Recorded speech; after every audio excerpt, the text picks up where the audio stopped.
عکس لو رفته کریستیانو رونالدو با 2 دختر در استخر. داستان از چه قراره؟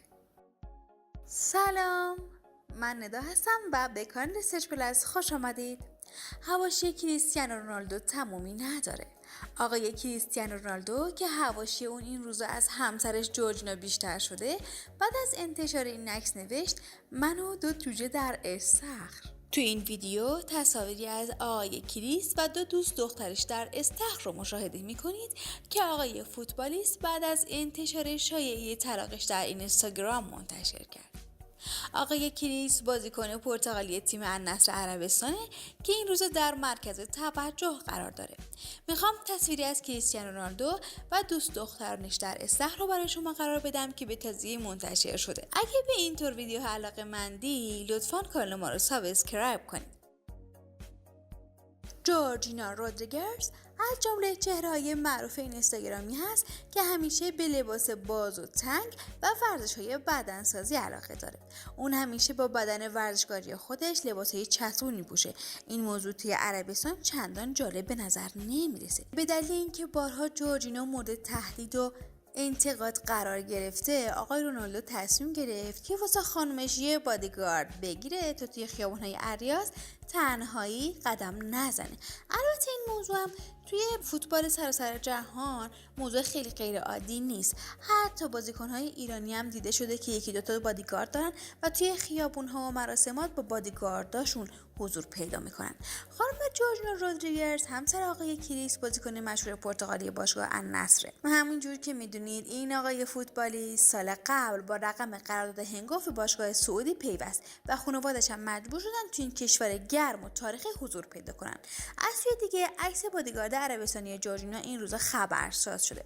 به گزارش سایت ورزشی حضور کریستیانو رونالدو در کشور عربستان باعث شده تا همسرش و فرزنداش هم به همراه اون در این کشور اقامت داشته باشن. آقای کریس در فوتبال خاورمیانه حضور پیدا کرده و قراره به زودی توی لیگ قهرمانان آسیا هم بدرخشه.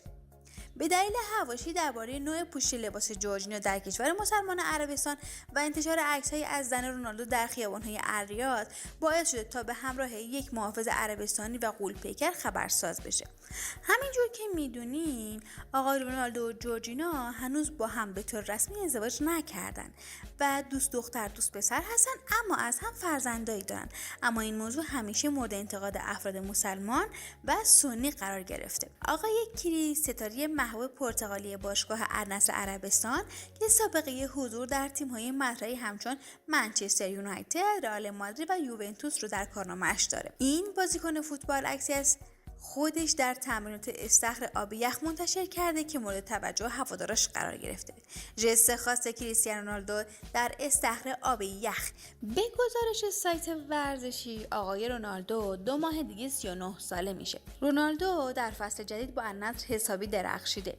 این فوتبالیست در 17 بازی تونسته 16 گل با پیراهن النصر به ثمر برسونه و 9 تا پاس گل بده. رونالدو که قراره امشب در مسابقات انتخابی یورو 24 به مسافت تیم ملی ایسلند بره، تصویری از خودش در استخر آب سرد منتشر کرد تا نشون بده همچنان در بالاترین وضعیت آمادگی بدنی قرار داره.